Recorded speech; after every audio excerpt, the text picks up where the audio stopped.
Hi hello నమస్తే సలాం మాలేకుం welcome back to my creativity Karthik Tanuj.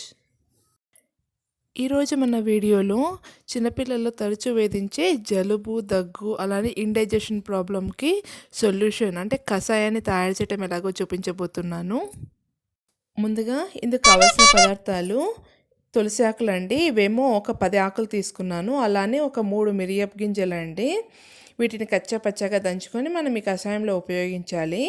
అలానే చిన్న అల్లపు ముక్క అండి. ఇది శనగ గింజ కంటే కొంచెం ఎక్కువగా మోతాదులో తీసుకున్నాను.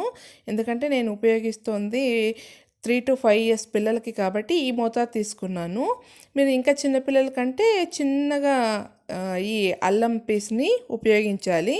ఇంక ఇప్పుడు వచ్చేసి ఒక చిన్న గ్లాస్ వాటర్ని మనము ఈ పాత్రలోకి వేసేసుకొని వీటినన్నిటినీ కూడా కచ్చా పచ్చాగా దంచేసేసి మనం ఇందులో వేస్తాము.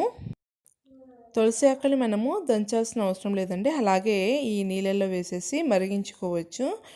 ఈ అల్లం ముక్కని అలానే ఈ 3 మిరియపు గింజల్ని మనము చిన్నగా కచ్చా పచ్చాగా దంచేసి ఈ వాటర్లో వేసేసి మరిగించుకోవాలి. సంవత్సరంలో పిల్లలకి ఈ కషాయాలు ఇవంతా కూడా మనము ఉపయోగించకూడదండి. ఇది సంవత్సరం దాటిన పిల్లల్లో కానీ లేదా 2 సంవత్సరాలు పైబడిన పిల్లలకు మాత్రమే మనము ఉపయోగించవచ్చు. మరి చిన్నపిల్లల్లో ఇలాంటి కషాయాల్ని మనము ఎటువంటి పరిస్థితుల్లోనూ ఉపయోగించరాదు.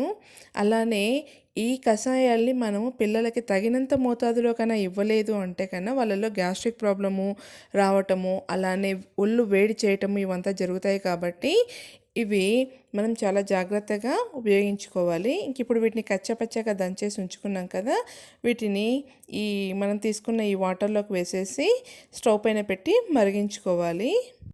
ఈ కషాయాన్ని చిన్నపిల్లల్లోనే కాదండి పెద్దవాళ్ళు కూడా ఉపయోగించవచ్చు. కాకపోతే ఇక్కడ తీసుకున్న అన్ని మెటీరియల్స్ కూడా ఎక్కువ మోతాదులో మనం తీసుకోవాల్సి ఉంటుంది. ఇక ఇప్పుడు మనం దీన్ని స్టవ్ పైన ఉంచేసి మరిగించుకుందాము. ఈ వాటర్ అనేది మనం ఒక చిన్న గ్లాస్ తీసుకున్నాం కదా అండి, ఏ క్వాంటిటీ అయినా తీసుకోండి. మనం తీసుకున్న ఒక గ్లాస్ వాటర్ హాఫ్ గ్లాస్ అయ్యేదాకా మనము స్టవ్ పైన పెట్టి సిమ్లో ఉంచి మరిగించుకోవాలన్నమాట. అలా మరిగించుకునేటప్పుడు మనము ఇంకా కొన్ని ఇందులో వేయాల్సి ఉంటుంది. అవేంటో చూద్దాము. ఈ కషాయాన్ని వచ్చేసి 2 సంవత్సరాల పైబడిన పిల్లల నుంచి పెద్దవాళ్ళు కూడా ఉపయోగించవచ్చండి, ఏమీ ఇబ్బంది కాదు.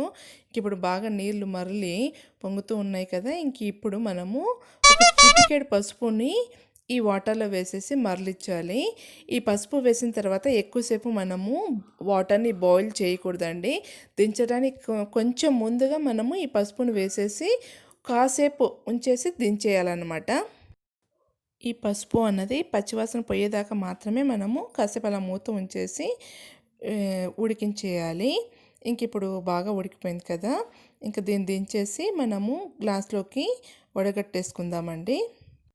ఈ కషాయంలో మనము అల్లము మిరియాలు ఉపయోగించాం కాబట్టి ఇది ఇండైజెషన్కి బాగా ఉపయోగపడుతుందండి. ఇండైజెషన్ ప్రాబ్లమ్ని క్యూర్ చేస్తుంది పిల్లల్లో.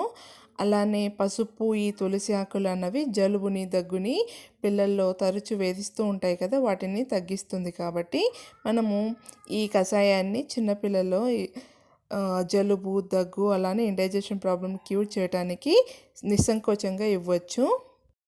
కాకపోతే చిన్నపిల్లల్లో మనము ఈ కషాయాలు ఉపయోగించేటప్పుడు మాత్రం మోతాదు అన్నది కంపల్సరీగా పెద్దవాళ్ళని కనుక్కొని ఇవ్వాలండి, ఎలా పడితే అలా ఇవ్వరాదు.